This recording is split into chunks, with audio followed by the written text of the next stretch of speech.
Welcome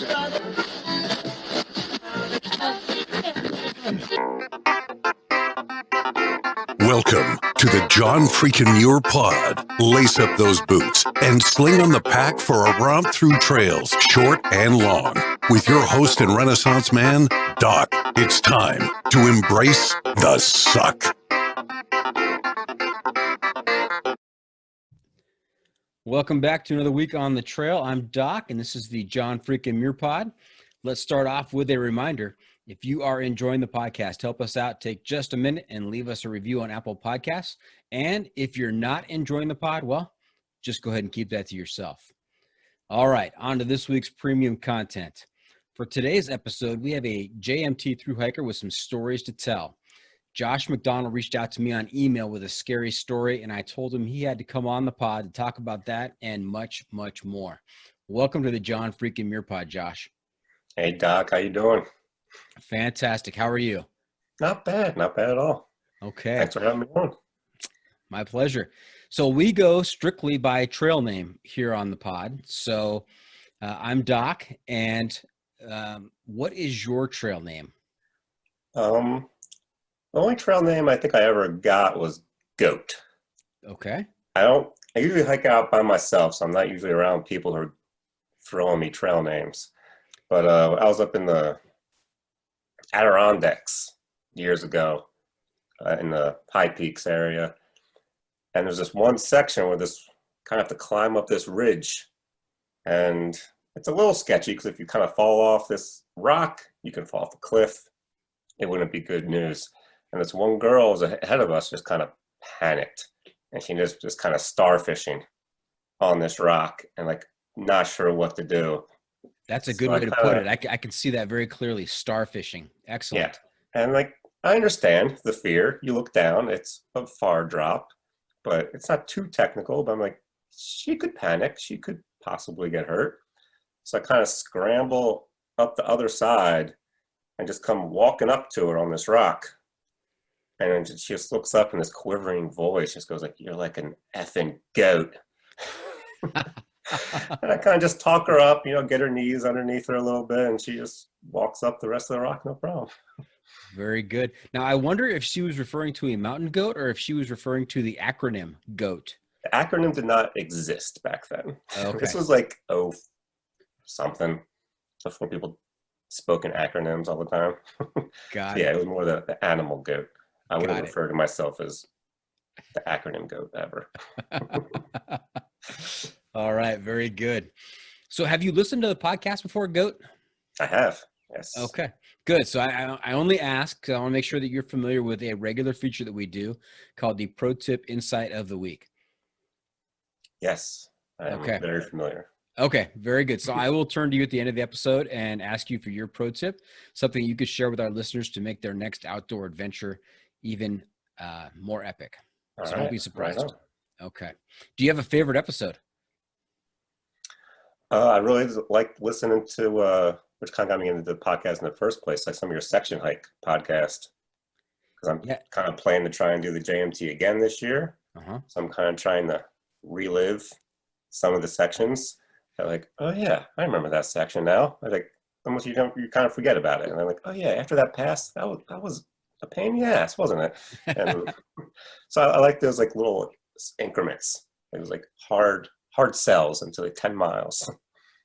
Yeah, those were popular episodes. We've had a lot of feedback on those and a lot of listens to those. So I think people did kind of tune in and check things out as they were preparing for their upcoming JMT thru hikes. Yeah, I listened to the one twice, the one from like going up to Muir Pass, I think, just because I remember that was the grueling part for me as well. Wow, the episodes have to be good if you're listening to them more than once. So thank you for that, GOAT. All right. Hey, another feature we've been doing this season is the must bring gear review. Here's how it works. If you were to let a stranger pack your bag with pretty much generic gear for a multi-day hike, what is the one specific piece of gear you would insist on being packed? And if you have a particular brand for that specific piece of gear, even better. So what's your must bring piece of gear?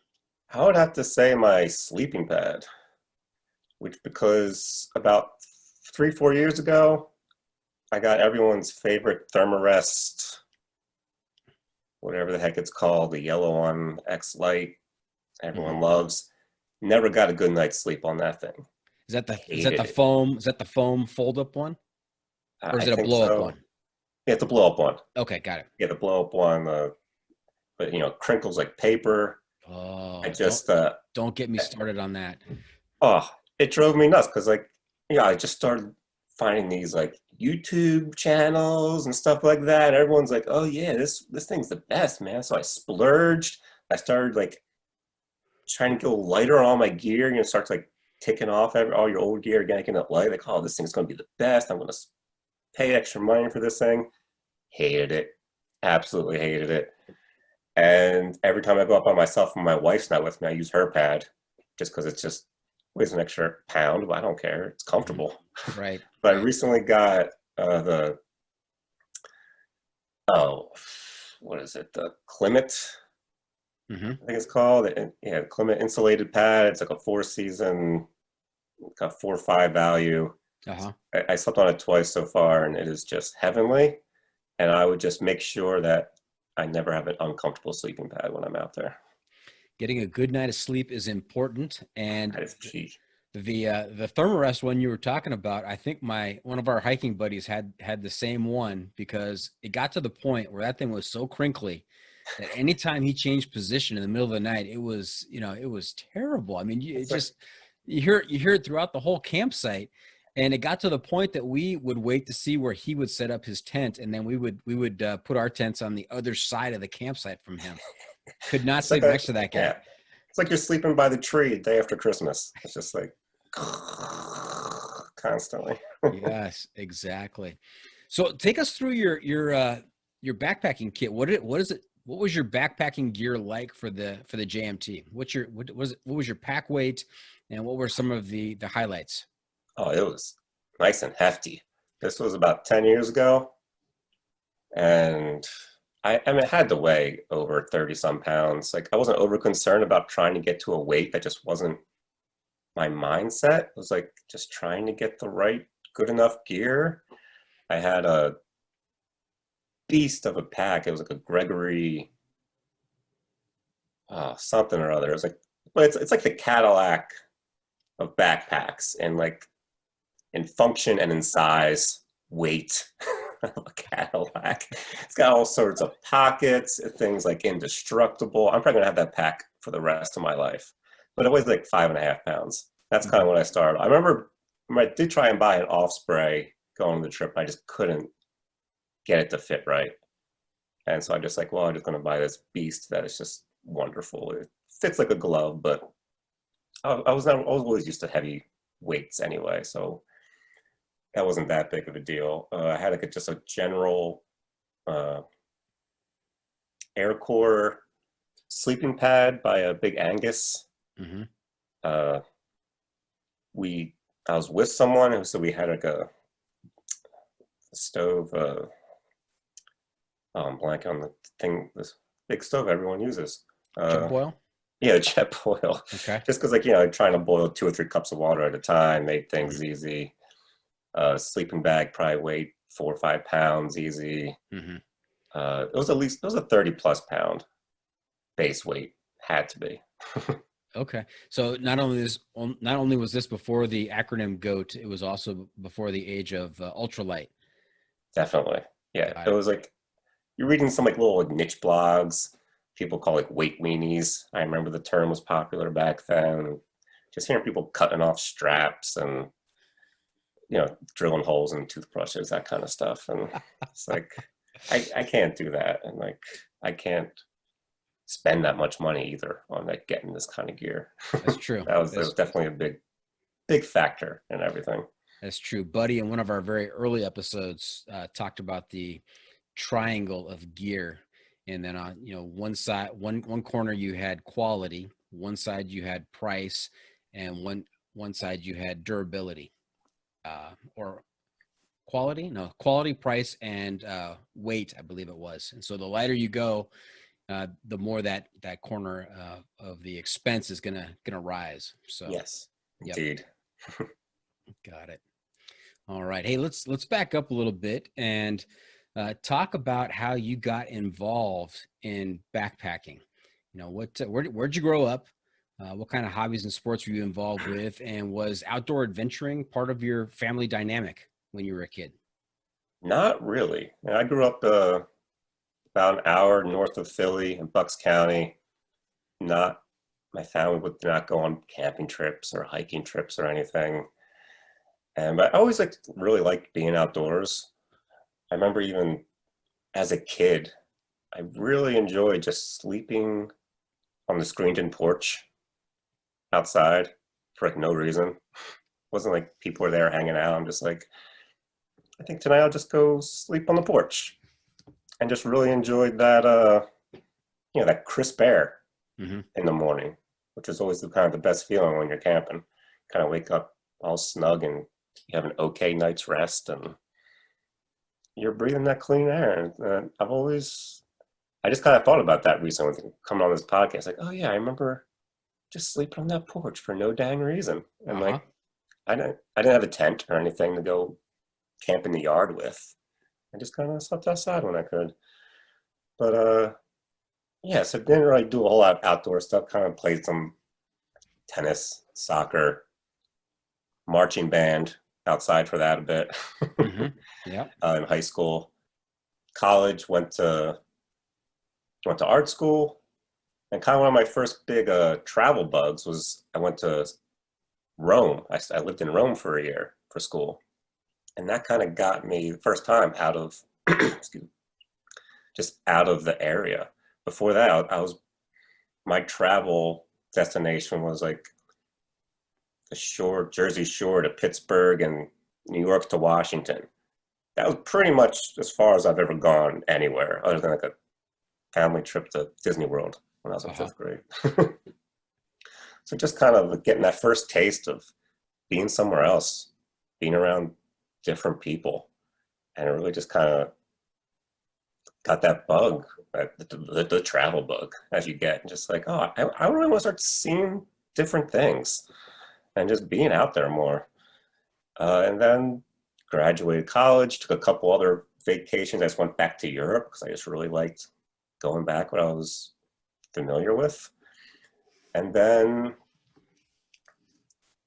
a couple years after college, started dating someone whose family had a house in Breckenridge, Colorado, which was lovely, obviously. And we spent a couple ski trips a year going out there. And one time we went out in the fall, just to not ski, just spend fall in the Rockies. And it's a whole different scene out there. Obviously, when you're in the winter, everything's just white. It's amazing. But when you actually see the ground, finally, it's a whole different beast than kind of what I was used to. And we went on for a little hike one day. Oh, I remember before I go, I didn't even have like boots or anything to go with. So I went, as one does, to the mall to find boots. I probably wasn't even familiar with like camping stores. Or if I knew of one, I'm like, I probably can't afford camping store boots. I'm going to go to the mall and get boots there. So about a week before, I bought a pair of Timberlands, were the only thing I could find, just because everything was like out of stock. It was like springtime. I'm like, this will be fine. So I'll go out in Colorado, start this little hike up a mountain one day with my unbroken Timberlands. First pro tip, don't do that. It's a bad idea. Yeah, and a couple miles in, my heels were killing me. I mean, it was just like, this is a bad idea. But also that first couple miles in, I just started just being amazed. Just absolutely amazed by just the landscape. Everything was bigger. The trees were bigger. The rocks were bigger. The water seemed bigger. And it was like a foggy day. We'd only made like halfway up. I think the weather conditions we turned around for some reason. I forget why. It was like something with the weather. But I remember just being absolutely blown away by the scenery and just thinking, man, this is what I need to see a little bit more of in general in life. Europe's nice, but I should probably start seeing a little bit more of the States. Nice. A couple things I want to ask you about. One is, it's kind of a common theme that we talk about on here about the the benefit of being out in nature and just the positive aspects outweighing the pain and misery that we go through sometimes. And so here is your first experience out on the trail, wearing some unbroken in timberlines and being in agony after 2 miles, but still resolving to come out obviously and do this again, right? Because what you experienced out there was weighed more than the pain. Oh yeah, the visuals I can still just kind of. I was trying to even find photos. I don't even have any photos of it, but I can still like picture it in my mind, just kind of that foggy mountainside, hearing the water rush down, and like it's easy to take myself back there.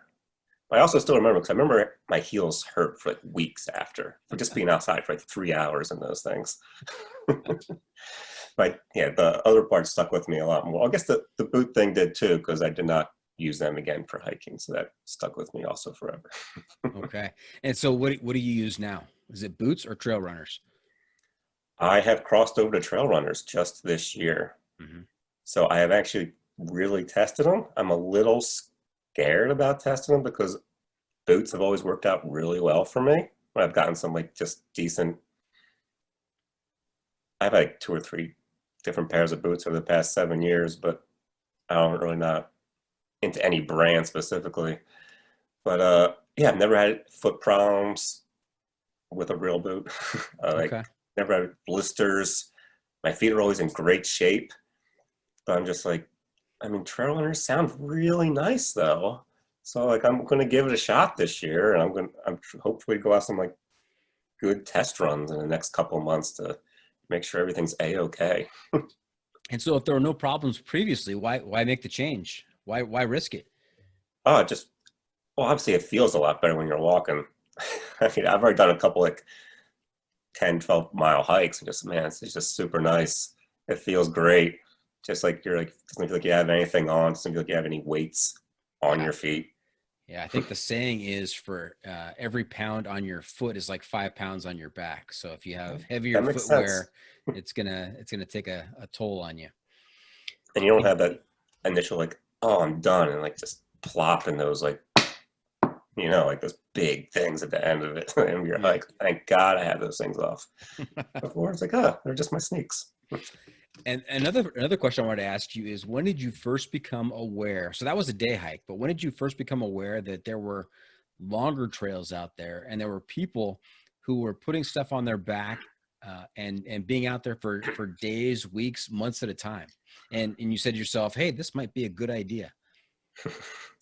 Well, I mean, I knew of the Appalachian Trail because like I live in Philadelphia, grew up outside Philadelphia, everyone's favorite Pennsylvania, goes right up and around here. And I've been, I recognize the white blaze, just you cross it by accident, just like dozens of times, just being out in different parks, and it's just always around like, oh, this thing just goes up and down the whole freaking country. That's pretty cool.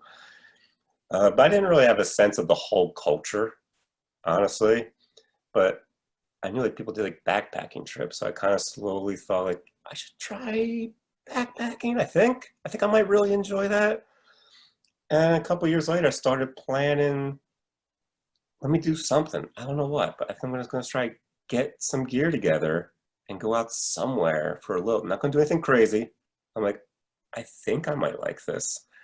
And so I ended up going to old Google, like good places to backpack, and just like look up like a list and look up, these places seem cool. And then like, oh, Yosemite was great because it was easy to get to without renting a car. That's another expense. Like that's the worst part about going on some of these trips. Like you fly out and you rent a car, it's the most expensive part of your trip, and it just sits at a trailhead for a week. Right. But yeah, Yosemite was easy to get to via bus. So it's like, yeah, I'm going to do Yosemite. Figure out what that is. So this Colorado fall excursion, was that in 05? Was that the fall of 05? Yes, that was around 05-ish. Okay. I'm pretty sure. And 05, then 06. Tell us about your Yosemite trip, which was a couple of years later, right? Yeah, that was in 08. It's my first trip, and I went out in springtime because that's what Google says the best time to go to Yosemite is springtime. Lots of big waterfalls. Google's pretty smart sometimes. Yeah. And I wasn't planning anything crazy, but started gathering gear. I had a backpack that my previous girlfriend bought me for our European vacation. It wasn't meant for like really backpacking. It was called the EMS Adventure 5000. Wow. Yes, it's definitely the best name for any backpack. That's got real trail cred right there. You say, hey, what are you wearing? I'm wearing the EMS what? Adventure 5000. Adventure 5000. All right. And with that backpack, it also had a smaller day pack that you could like clip to the outside. Had like 4 little clips to the side. And you have your own little first handy day pack that you can take around with you, which I still have that day. That day pack is still great. I gave the big thing away a little bit ago. Still in great condition, honestly. I had my mom get me a sleeping bag that year for Christmas. I'm like, she's like, what do you need? I'm like, I'm going to do this trip. I need to buy all this gear. She's like, can you just give me a gift certificate to EMS? EMS is like the REI on the East Coast. It was like a common camping store. Got it. It's like, I'm not going to get you a gift certificate. I need to get you a thing. I'm like, well, I need a sleeping bag. That's what I need, a real sleeping bag. So I just gave her basic specs of like, I need something that's compact, no more than 5 pounds, which today sounds crazy, but like, I remember back in the day, it's like, everything, your big 3 should nothing be more than 5 pounds. Your big 3 is 15, you'll be in good shape. I remember seeing a lot of things about that. So she got me a decent sleeping bag. She probably went to EMS and just talked to the guy. Like, my son's going camping in Yosemite. He said it's going to be cold. So what can I get that's small and not more than $150? Your mom sounds remarkably like you. Was that an impersonation you just did there? Yes, we sound exactly alike.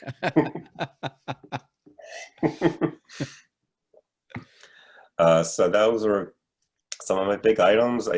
I got some of the things I splurged on was the Snow Peak mini stove, which is like at the time I remember it was like the lightest stove ever made. Cost like $70. It was like 2.5 ounces, 3 ounces. Still use it to this day.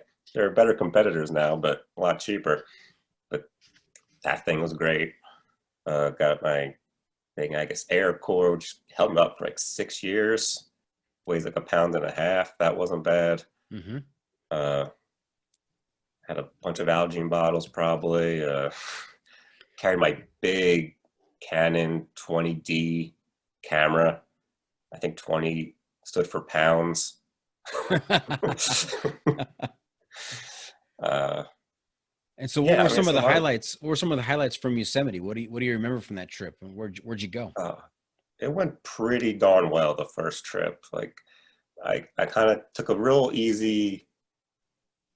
My first trail was going on the North Rim. So just kind of hiking up Muir Lake, hiking along the North Rim and down Yosemite Falls. It was only maybe 13 miles. I planned to do that in like 4 days, 3 nights, just to kind of be out there for multiple days straight. The goal wasn't trying to get some like far destination or climb a bunch of big peaks. It was just to test out, right? Backpacking, just to be out there. It's like maybe it might have been my first time ever camping by myself or backpacking. And so I hiked up Muir Lake and hiked up a ton of switchbacks. It's just like a straight wall. It's one of those like on the topo maps. It's just like it's black. All the lines are all close together. Yes. And that was my first like hour hiking up. And then just across the way, it's just like you're hiking up and seeing all those granite walls. And you're just kind of getting these like better and better views. Like, wow, yeah, this is pretty cool. And I get up to the top of the ledge and I was planning on camping there, and this ranger kind of told me about this cool little spot. So you kind of get up to the ledge and head to the right, cross a creek, and this little opening where I set up camp, and just right there was Half Dome, which just looked like it was like across the street from you. Mm-hmm. And so like that was where I ate dinner on my first night camping ever, just completely by myself, no other campers anywhere. On a ranger recommendation. ranger recommendation, and like the way the light was hitting at sunset too, like one of the times where the light just like skips over that whole facade just perfectly, and it was just one of the best nights ever. It's still to this day, backpacking. Yeah. I was like, I took some like amazing photos. Some still my favorite photos to this day. It was like the sunset of Half Dome. Sounds epic. And I hope I'm not stealing your pro tip, but if a ranger, especially a backcountry ranger, if a backcountry ranger ever gives you a recommendation on a campsite or a location, listen and do it, because they know what they're talking about out there. And if it's not at all what you thought you wanted to do, if he's telling you there, if you're not going back there anytime soon, you just do whatever he tells you to do. Listen to the expert. That's right. That's right. And the thing about, remember being in Yosemite, obviously, it's the bears. All you hear about are bears. You know, don't leave anything out. If you leave a candy wrapper in your car, the bear's going to come in at night, smash it, and get it from you. And all you hear about is bears, bears, bears, bears, bears. And I remember that first night camping, I woke up in the middle of the night and just hearing animal footsteps right outside my tent. I'm just like, bear. Oh my God, bear. But it was just a deer. But that was like maybe one of my second scariest brief moments ever on the trail. It was just like thinking, oh great, my first night out, of course there's bears coming right up to my tent. I just kind of gave it a listen. You can kind of just tell by the footprints, like that's not a bear footprint, that's a deer. Yeah, whether it's the hoof hitting the ground or if it's those bloodthirsty claws coming through the dirt. So very good. Did you see any bears in Yosemite? Oh, I did. Actually, the very next day, I came across a cub, which you don't want to do. No.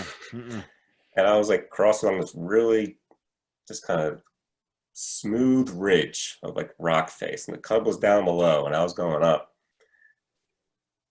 And I just like, if the mama bear is kind of up on the ridge, there's a good chance that I may just come around and we're both just like, I'm the thing in between.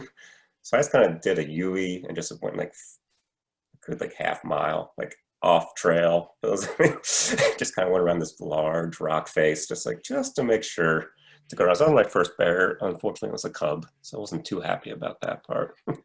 I was a wise choice. You were thinking about it, so that's good. That's good. All right.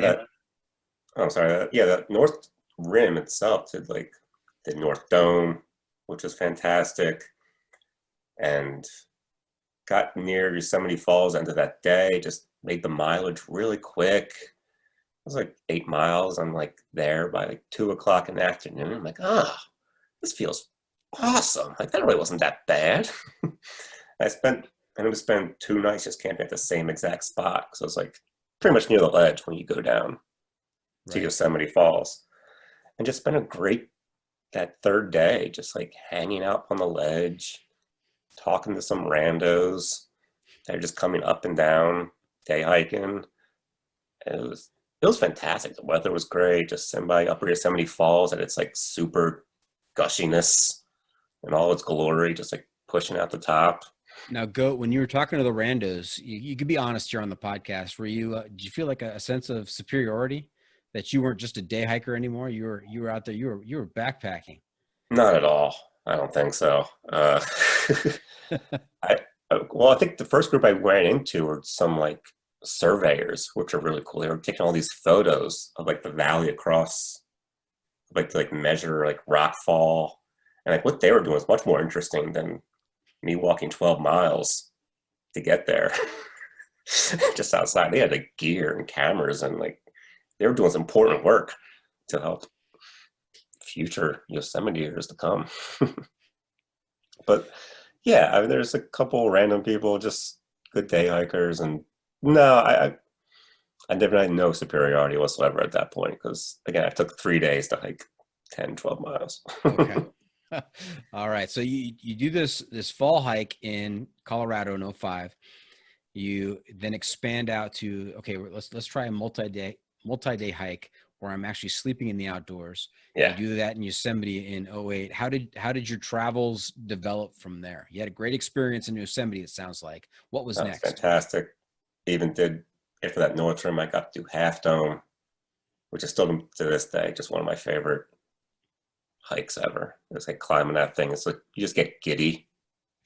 Like, you know, you're kind of like halfway up, just like, this is ridiculous. This is amazing. Right. So, I mean, after that, like, yeah, all right, so what's next? What can I figure out? So go back to Google and like, what are some big things that people do? Ask the Google, right? Yeah. And so logically, I went Grand Canyon next year. Like my big trip this year is going to be Grand freaking Canyon. Mm-hmm.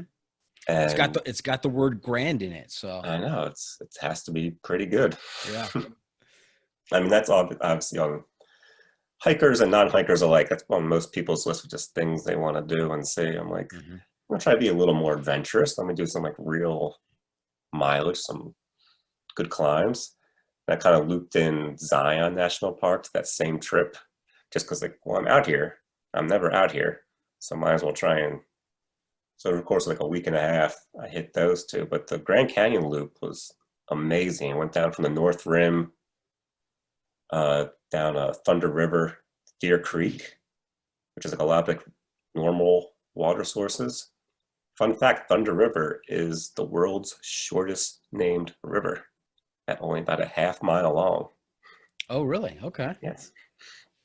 And so yeah, it's about 21 miles. Hike down one side, hike along Colorado River, and then back up. And there's this, on the one side, there's slot canyons. I ran into this guy who does the same trip every single year. We started chatting. He's like, hey, you want to see some Indian pictographs? And it takes me on this little narrow ledgeway. And we just saw all these cool old handprints and markings on the wall. Wow. It's like, I didn't even know those were even there. I didn't read about this in any of my guidebooks. Mm-hmm. And we had dinner together. He gave me a cigar, gave me a couple beers. He's like, well, because like there's these waterfalls nearby, so the rafters are coming by. He's like, one thing, man, river people always got beer.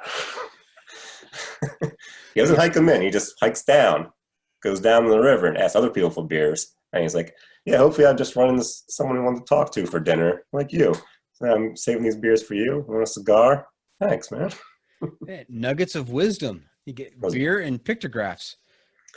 He was a wise man. He gave me an extra platypus, the little nozzle at the end to kind of suck the water in. Right. The night before, some critter just chewed the heck out of it, so it didn't function anymore.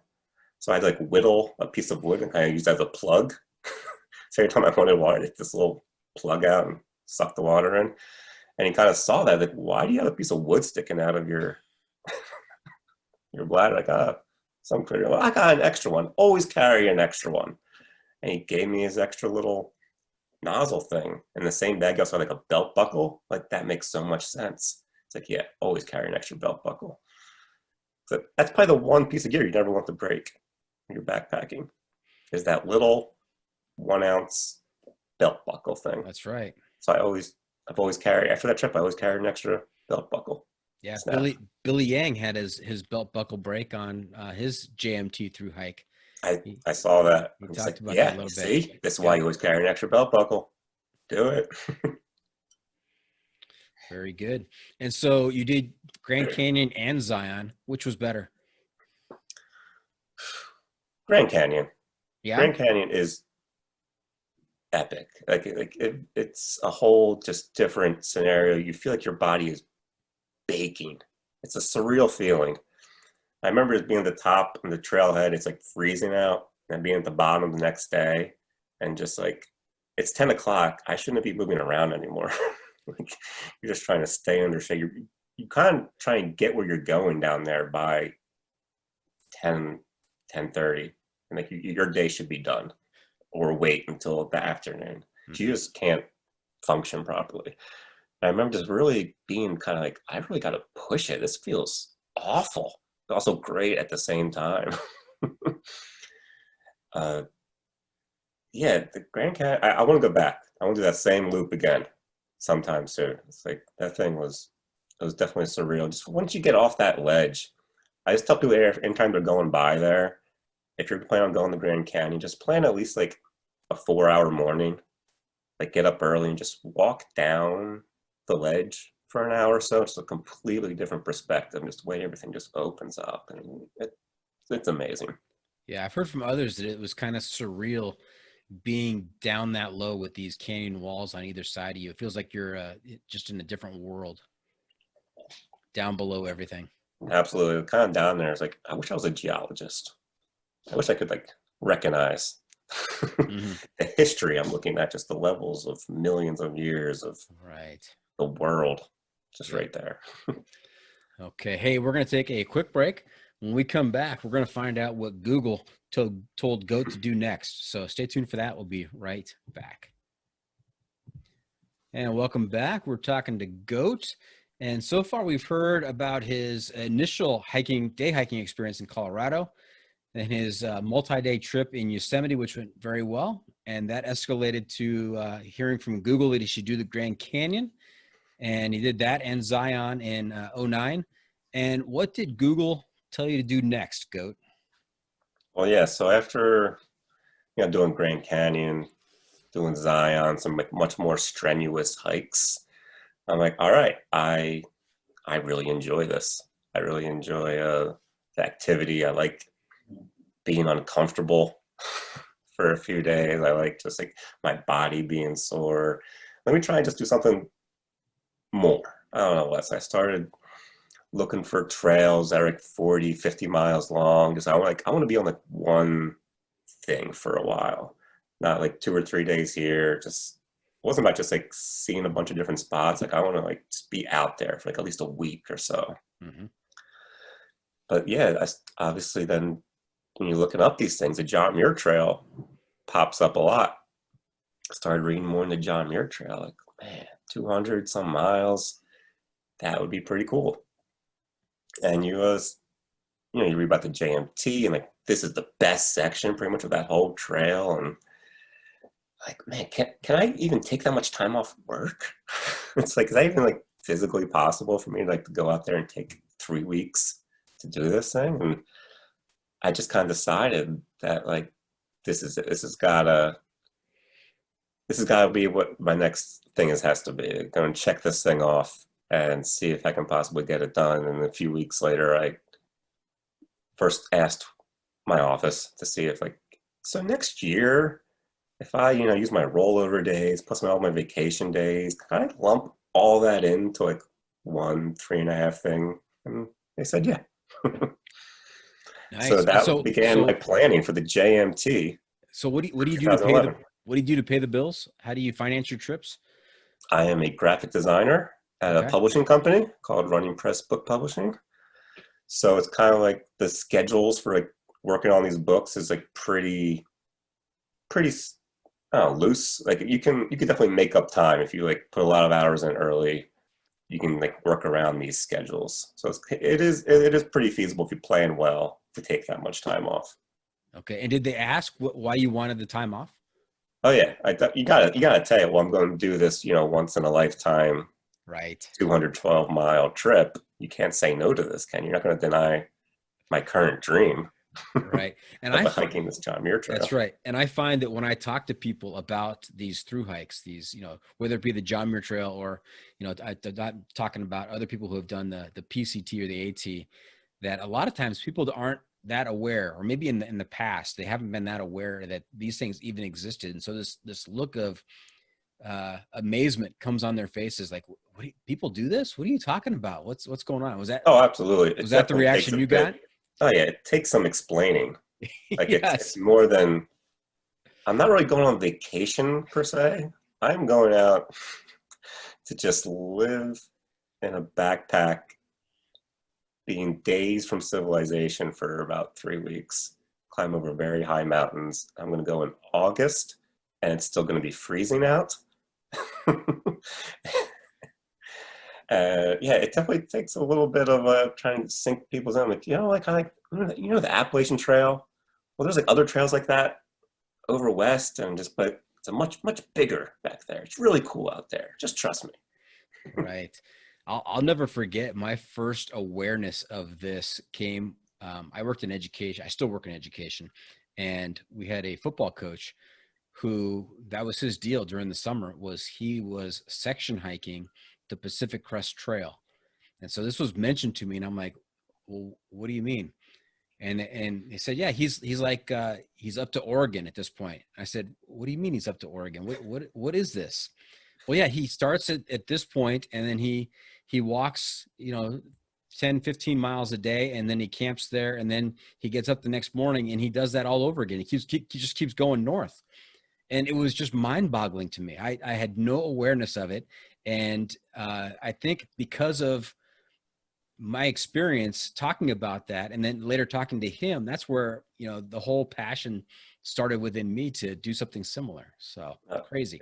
It's such a different mindset from like what anyone else that hasn't done it. People don't even think about the options, like doing something like that. And when I talk about it, all they want to talk about is, are you worried about bears? And what do you eat? For the most part, that's the only two questions. Those are the two big questions. Yeah. What that's a good point. What should the questions be? Why do you do that? Okay, so so not about bears, not about what do you eat, but why? Why do you do it? It really kind of centers me more than anything else I can do in my life. I'm really bad at exercising on purpose, if that makes sense. I'm not going to go an hour to go to the gym or go jogging for the sole purpose of exercising. I'm just bad at like getting myself in those routines. And so, but like I always try and stay active. Like I always would like walk to work or bike around everywhere, try to give myself a purpose. But it's hard for me just to get out for the sake of exercising. If I'm not like in a park, obviously, or something like that. I can't just like do push-ups in my living room and jog on a treadmill for an hour and just so I can train for the trail. It's like, I'm just horrible at it. But like being out there, it really kind of like physically, emotionally, it's like, it gets me very zen more than like anything else. I'm horrible at like going to the living room and just like trying to meditate for a while. I can never do it. It's beyond me, it's my home. But out there, it happens.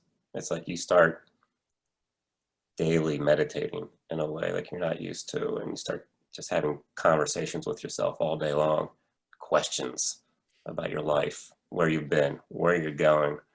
It's nonstop in your head, things I never think about. That's right. A lot of time out there to think and have conversations with yourself and work on stuff. So absolutely. Very good. So did you do the JMT in 2011 as a solo trip, or were you with somebody? I was planning it as a solo trip. Okay. That was my plan all along. Was it northbound or southbound? Southbound. Southbound. Okay. Southbound, yeah, planning it as a solo trip. And what happened? El Natural from Happy Isle to Whitney. And so I think maybe like 6-7 months before, I was talking to a buddy of mine, and he never did backpacking, but he's like, that seems amazing. And he's someone I did go on some biking trips with, and like I think he would be actually a good, even though he's never done this before, I think he'd be a pretty good partner. And like he's thinking, I could maybe join you for part of it. I'm like, yeah, I'd be okay with that. Like, I was definitely looking forward to that time by myself. But he was going to, in the planning, he joined me at the Muir Ranch to finish it off. But then once my buddy hopped on, and my girlfriend at the time was like, oh, you're bringing people now? And it's like, well, can I come? And it's kind of hard to, that's a hard thing to say no to. How do you answer that? Right, yeah. In the back of your mind, you're like, this could be a bad idea. I mean, like, this could be good. She wasn't also never done any backpacking. But yeah, she's a happy-go-lucky girl, free spirit. And like, it could work out well, but man, if it doesn't, it could be bad. Goat, there's no hiding on the trail. I mean, you're out there No, 24/7 and sometimes extreme conditions. So, the true selves come out. they do. And it did. Like about, I was probably day like 17-ish or so into the trail. We just like, things just out of nowhere just got in a big old argument. Like, the trail is not a good place to work out your relationship issues. Is that the pro tip? Mini pro tip number 2. Yeah, my buddy was kind of he had a bum hip or something. We were planning for like a really short day. Let's get up early, get up over Glen Pass. We were like up a little bit before Ray Lakes, and let's just get over the pass, camp. We'll be done by 11 o'clock. Have a really good rest day, and it'll set us up for that last leg really well. And so those first couple miles are just like nice and flat. And the whole day before, I'm like, look at this landscape. Let's like pick it up a little bit in the morning, and we'll just get up and over. And first thing in the morning, she's just like going at a snail's pace, and she's like just like whistling. Also, I can hear her because I'm like waiting. She's like coming up behind. She's like, she knows it's bugging me. She's very, very passive aggressive, and so I called her like, do you think we can pick it up just a little bit? And she just kind of like just sniffed at me a little bit and just like, you walk your pace, I walk mine. And I just went like, oh, my worst fears are coming true. And I just saw this like giant like F in the woods and just started hiking ahead. And she just needed her own space, I guess. We had trouble like communicating that to each other in a healthy way. And that's what came out on the trail. And for the first time ever, I was having like a really bad time on the trail. So one of my worst moods was like walking by Ray Lakes and just like, and it put the last 3 or 4 days, it just kind of stayed in the back of my mind and kind of put a sour taste. And so that's kind of one of the reasons I'm doing the JMT again this year, like solo, 100% solo. I'm going to have my own Zen for 2.5 weeks. So you can't keep us in suspense, Goat. What eventually happened? In what part? You mean like? Well, are the two of you still together? No.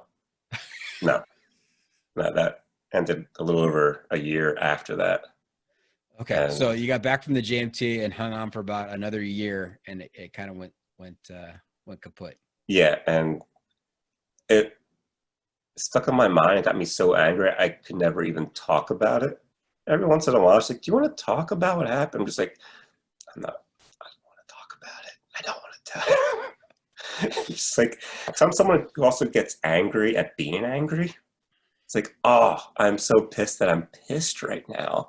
And just kind of I'm my own worst enemy. I just make things worse for myself. Layers upon layers of being pissed. Yeah. And right. And it wasn't her fault. It wasn't my fault. It was just like that bad combination at that moment. Yeah. Made for a really bad time for me on the trail for a day or so. I have a feeling if she would have kept at you with that you might have said something to the effect of, Google said that Ray Lakes was the most beautiful part of the JMT, and I was pissed off while I was walking next to it. But all in all, still had JMT was obviously one of the best ever. Is the best ever. Yeah, it's pretty amazing. Pretty amazing views up there. It's tough to have a bad day in the Sierras with those views. And I really loved going southbound a lot. I just feel like the whole thing is like a giant crescendo of just everything just slowly like just gets a little bit bigger. Every pass just becomes a little bit more epic. Everything about it just got better and better, like views wise, just like as you went along. I'm like, I don't know why anyone wants to go northbound. Like, I know you got some sun on your back and it's easier to get a permit, but man, just being out there for that long, it's kind of just to get that nice, slow grandness like day after day. And I can't wait to go back. Nice. Now, can you give us a top 5 moments from the JMT, whether it be campsites or views or anything else you want to detail? Top 5. Let's see. I mean, we did a Half Dome again. That was like my first day off, and I could do that once a year, and that'll still be my favorite day of that year. That's pretty epic. That is absolutely a nice moment. Yeah, we camped out like right near like that junction. You get up there and you're supposed to go off to Half Dome. Mm-hmm. It's right about a half mile down. There's this nice little camping spot, and so it's really easy just to wake up at 4 a.m. and you're climbing that dome just as the sun kind of starts peppering the valley. No one's on the cables. Not a single person. It's wonderful. Nice. Had it to yourself. I remember passing Thousand Island. That's kind of one of the first big, like, oh yeah, this is what the JMT is about. This is what I've been reading about. Mm-hmm. And I remember that was one of the days where, like, because of like mileage, we couldn't stay there for too long, and just we kind of blew by. We hung out for like an hour or so. It was one of our biggest breaks, but we blew by Thousand Island and Garnet. Yeah, once you pass down, then you get to Garnet. Like, oh my God, this is all everything's going to be now. And I specifically remember being upset because you get past that, and we had one of the worst campsites of the whole damn trip. It's like, don't worry, this next pass is going to be just as good as these two things. And then you're just in the muck for the next however many miles. So much so that I went back to Yosemite years later, and I just went from like Mammoth to Yosemite just so I could like spend time at Garnet and Thousand Island, just because it's stuck in my head so much. Like, that is a good place to hang out for a bit. Yeah, camp out. Nice. I've had the opportunity to camp at both of those lakes, and you're right, epic campsites. What's your favorite out of the two to camp at? You know, I am a little more partial to Garnet Lake. I know that maybe runs against popular opinion. I've heard a lot of positive things about Thousand Island, but I really enjoy Garnet Lake. And there's a campsite on the Thousand Island side of Garnet Lake, right up on the rocks and the shoreline there. That is just pretty epic. Just sitting there watching the sunset. One of those like ledges where there's like giant stairs. I remember walking by basically. Mm-hmm. Yep. Yeah, because that's where I'm going to be starting my JMT this year. I wasn't able to get any permits for Yosemite or anything, but I'm like, the only thing I don't want to miss is Thousand Island. So I'm going up Rush Creek, and that'll be like my first night is up at either Thousand Island or Garnet. So I'm kind of deciding which area to camp at that first night. Got it. So my son and I camped at Thousand Island Lake in September 2019, and it got pretty cold. Maybe that colored my my perception, but I've had a chance to spend the night at Garnet Lake on a previous trip, and that was just epic. Cool. I remember the next big one was probably Silver Pass. So I remember that was like the first big pass to go over, where you can really just start seeing miles and miles up and down the trail. It's like, oh man, I was there a couple of days ago, and I'm going to be over there in a day or two. Like, that's surreal. That and is just like looking down, the photos look like you're taking photos with the drone. It's just so high up and just looking straight down. But like, I just climbed up this thing. That is one of the things I love about the John Muir Trail is that you, towards the afternoon, you turn around, you look back where you came from, and you're like, wow, I was way over there, past the horizon when this day started. It's just incredible. Let's see, what are we at, number 4? Yep. Probably the campsite we had after Muir Pass going southbound. We were still pretty high up, because I remember it was a pretty long day, but just that whole day of like climbing over Muir, finally getting out of that canyon with probably over 50 pounds on my back with my resupply, like 10 days worth of food. Spent 2 days climbing up that giant hill.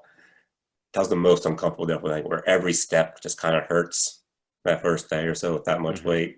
Getting over Muir Pass, and we had this great campsite, just like looking down. Also, again, just like seeing for miles. The sunset was just like everything was purple, and it was one of the most beautiful spots that we camped. So it's just kind of like, okay, wherever we find a spot next, that's where we're going to camp. It was just late and we're tired, and it was just the best. Right. Nice. Then probably the last one was, which I remember hearing you talk about, was camping up near the top of Whitney, which was always my plan. I'm like, I see there's some spots up there. That's what we're going to do. Like, we're going to camp up top thing, which will just make going up the next morning that much easier. And because I would have been pretty upset if I camped at Guitar Lake and just hiked up in the dark, because those views are amazing too. Just like going up those switchbacks. I mean, it's rough, but it's nothing else because you're going for flat pretty wild. Then you just kind of basically taking an elevator up slowly, just going straight up, straight up, straight up, and just every 50 feet, it feels like it's a whole different view somehow. And then, yeah, it was perfect weather up there. It wasn't windy, clear sky, the whole rock side just like glowing. And we're camping, like, this feels good. Yeah, that was an epic campsite. You're camped at about 13,400 feet. Actually, I just posted something yesterday on my Instagram from that campsite. And you can see from the picture that it's just below the sign that says 1.9 miles to Mount Whitney. And there's enough room there for 6, maybe 7 tents. And when you got up there, was it already taken, or there was room available? It was all open, huh? All open. Nice. No one else went there that night, and which was great. And I remember, luckily, there was enough. It's in 2011. It was like a 200% snow that year, but there was even some water I got at the very top there. I remember because we were pretty much out for water for the night, so I kind of just walked up and over to try and find some just little trickle on the trail. And I just sat there for like an hour, like leaning the bottles against the rock. It's like this little bit of water. It's just coming down, like, oh, thank God, because I don't know where else I'm going to get water. Well, very good. Those are 5 epic spots. I would agree with those. Nice job. Oh, I remember also the next morning, probably the first night, I only saw stars the whole damn thing. Because you go to bed before it gets really dark every night. And you never see the stars unless you get up to pee at 2 a.m. It's pretty much the only time you get to see the stars when you're hiking. But I remember waking up at like 3 or 4 a.m. I was amped. I'm like, oh man, I'm going to do Whitney in a few hours. This is great. So I just everyone else was still asleep. And they weren't going to get up for a while because my buddy didn't want to hike up in the dark in the snow for good reason. He was like just really leery. Like, I want there to be some light out. So we're kind of waiting till a bit. So I just took my sleeping bag and my pad, and I just laid outside the tent, just looked up, and yeah, it's my first time a star in 3 weeks, and just like see shooting stars everywhere, and just made myself a cup of coffee at like 4 a.m. and just sat there, and it was great. Just living the dream right there. Yeah. Very good. Very good. All right. So you do JMT in 2011, and then what are your next couple of trips? So kind of continued my vacation this year is going to be somewhere different. So next year I went to Olympic National Park, and I did the High Divide Trail, I think it's called. It's about a 20-mile loop, but did a couple other offshoots, and I went up to like Blue Glacier, I think it's called. I forget. And also some hot springs on this one side. It was a great year because usually people can just drive up to these hot springs, but the road was closed that year. So the only way you can get to it is if you go like just like up and over this big pass, and like only person there was just me. Nice. So yeah, it sounds like a 4 or 5 day trek. It's amazing hiking through the rainforest. I was in a couple of days. I hiked on the beach one day, hiking through rainforest, and hiked near a glacier a couple of days. Like Olympic that's an amazing little area. Did the Teton Crest Trail a year later, which that was definitely probably my easiest hike because it's only maybe 20 miles long, 25. Mm-hmm.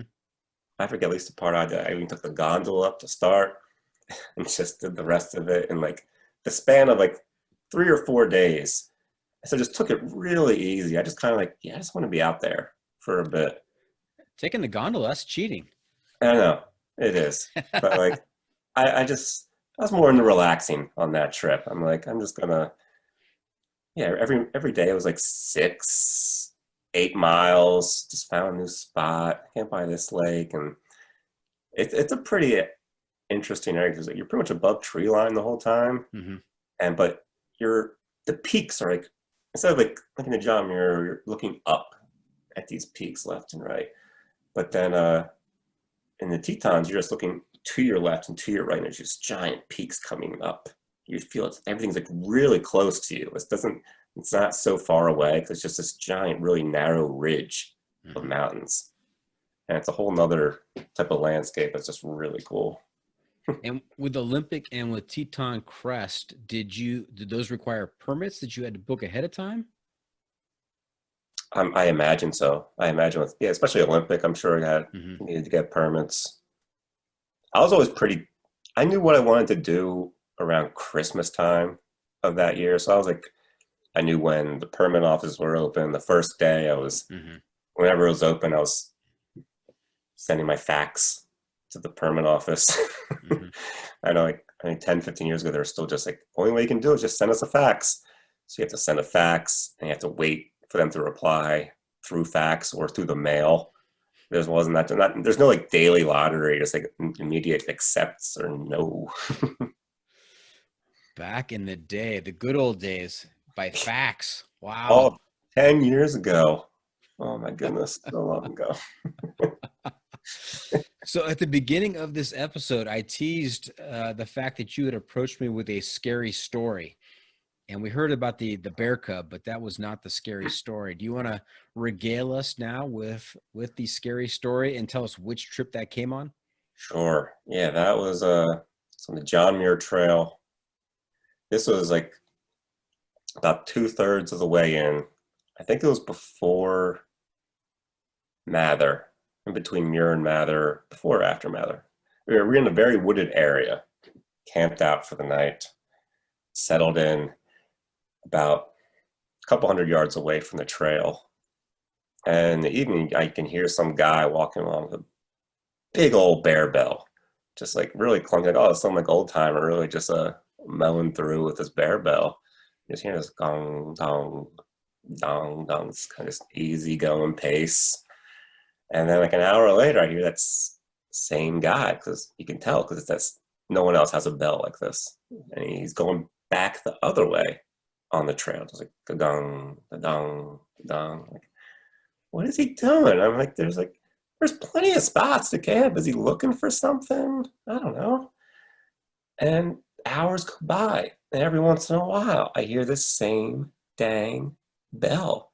This guy just wandering up and down the trail. I'm like, and now it's getting dark. I'm like, what is he looking for? Who is he looking for? Is he looking for someone like me? I don't know. I mean, when you're after, your mind just really just kind of starts to wander, because obviously, if he wanted to camp, that would have been very possible for him to do by now. And I didn't know what to make of it. But it was all wood. You can't see anyone on the trail. It's just kind of, you can just hear people going back and forth. So even going to sleep, I can hear the bell going off again every couple hours. And I'm really freaking out. Like, this person has got a little bit of a screw loose.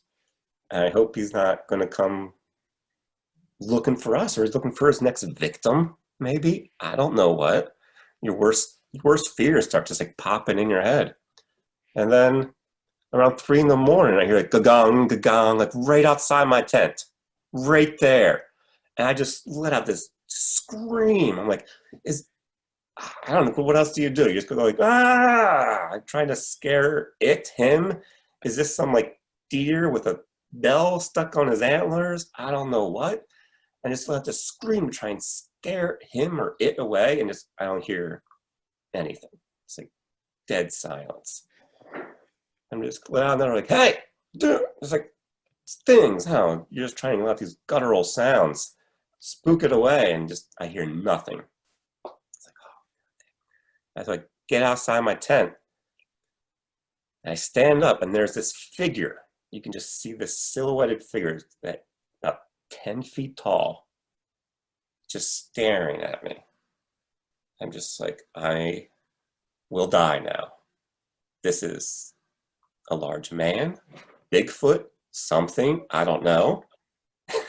It's the past hours of horrible thought have come to fruition. Now I will die by this thing. And I turn on my headlamp, and it's a freaking horse. It's a freaking horse. And I guess they're near a stock camp, and they just let these big bells, these big cowbells on them, and let them just roam around the area. And it's easy for them to find in the morning. And I was just like, what the F? This whole thing was from a horse. And it's very surprising how much a horse looking at you resembles a human being. I can just literally still picture in my head, 2 legs, this giant body that comes out, and the head that just comes up. Sasquatch right there. Oh, it still freaks me out a little bit. I know it's a horse. It still just kind of gives me the heebie-jeebies. Sasquatch with a big bell around his neck. Oh. So, I mean, that sounds like straight out of a horror movie, right? You've seen these. We've all seen these slasher flicks where, you know, someone's off in the woods and runs into, you know, who knows what out there. I really thought something horrible was going to happen for a good couple seconds there, because it's like, you figure if it is a person, they would be like, oh, I'm just trying to find a campsite. Or if it was a critter or some beast, they would scurry off or something. In fact, they just heard nothing. It's terrifying. And you get out, and there's this 10-foot beast like 20 feet away from you.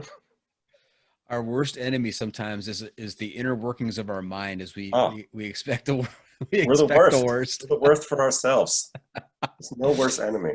That is a fantastic story. Oh my gosh, that's great. All right, so hey, what's next for GOAT?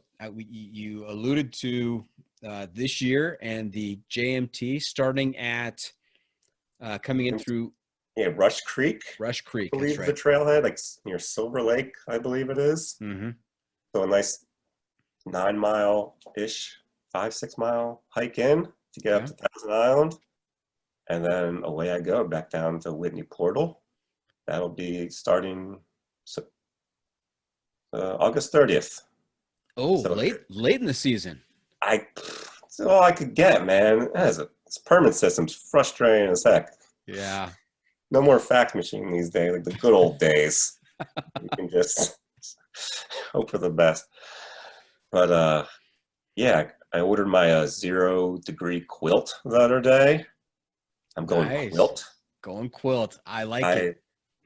I was a little freaked out about that, but I kind of splurged, used some of that quarantine money I've been saving up, all my beer money I haven't been able to spend.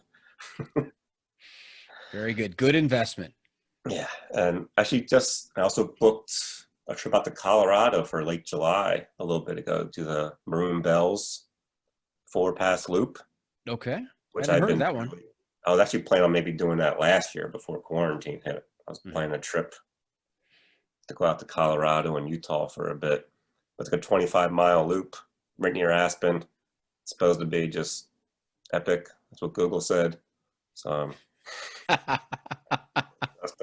that's what Google said. That may be the episode title. That's what Google said. Never steered me wrong yet.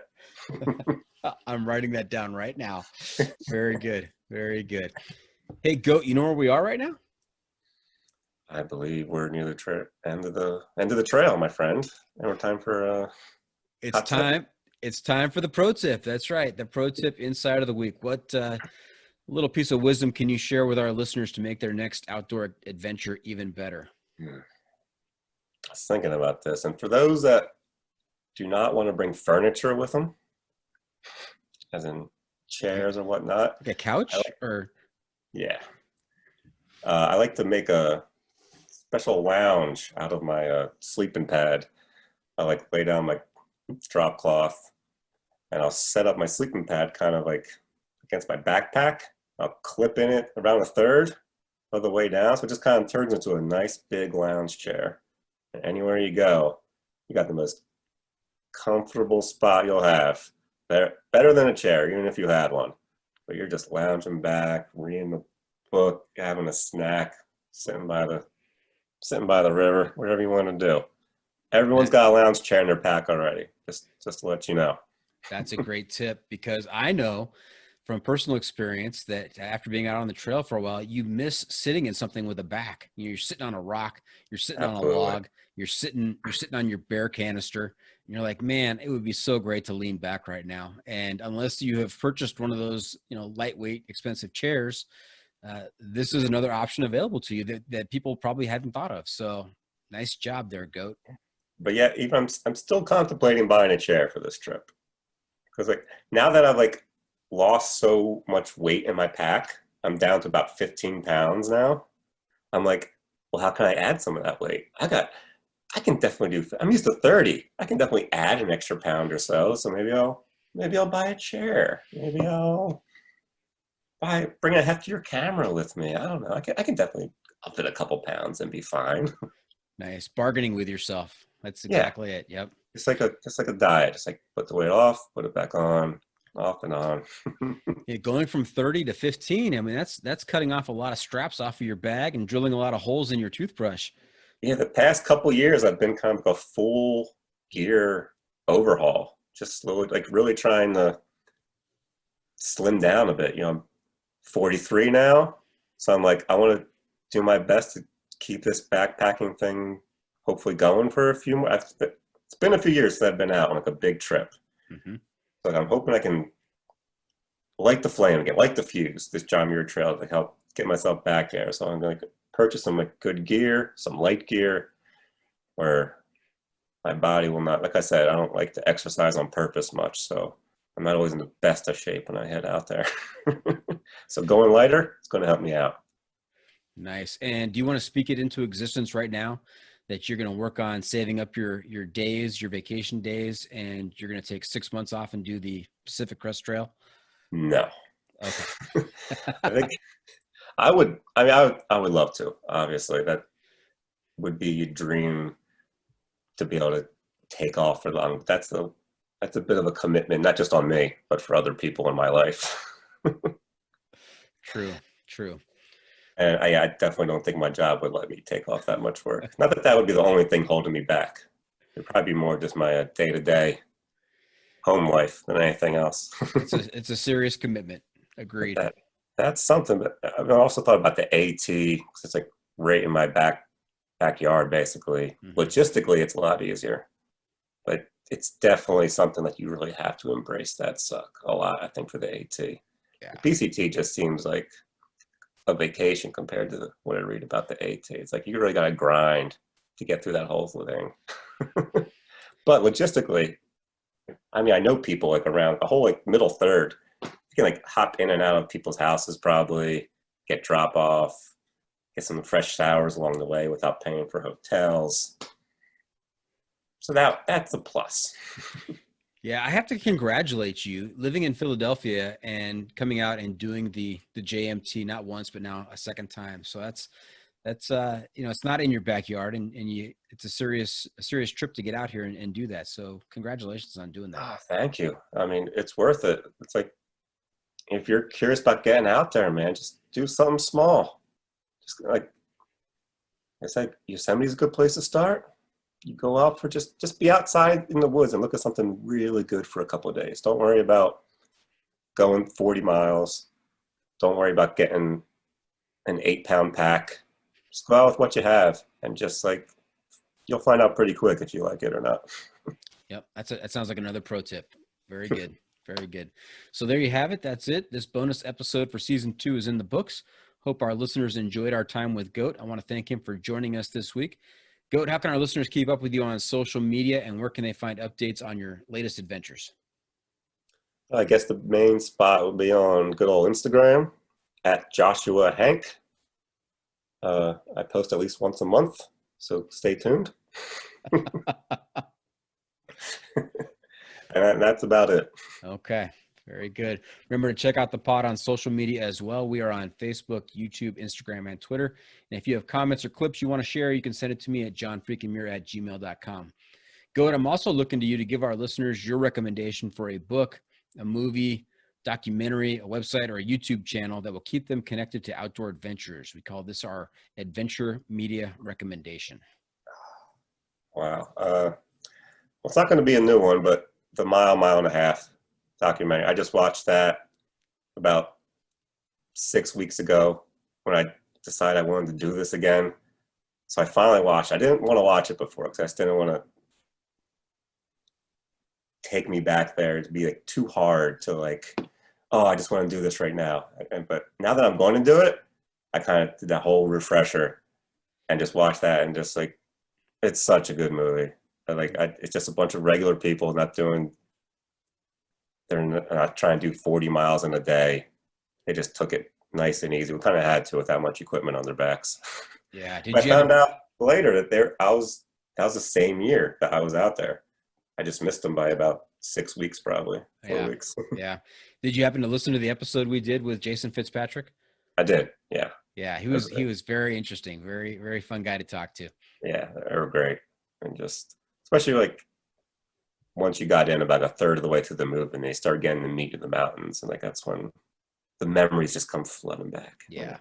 It's great. Nice. That's a great recommendation. That's a wrap from the John Freakin' Muir studio. Any shout outs to friends and family, Goat? Anybody you want to say hi to? I gotta say hi to my wife, Lauren, who helps keep the homestead as I'm out gallivanting for a month or so. Has Lauren ever asked you if she can join you on the trail? She has not. Okay. I've been honest and told her my stories and listed the benefits that I need for myself to be out there for a bit, and she appreciates that. And that's why I married her. She's a good one. Not all superheroes wear capes. Nice job, Lauren. Very good. Thank you for tuning in. Always remember the trail is the trail. It doesn't care if you want to go downhill. Doesn't care if it's almost dark and you're looking for a campsite. It doesn't even care if you're on the trail between a mama bear and her cub wearing an EMS Adventure 5000. The trail is the trail. Embrace the suck.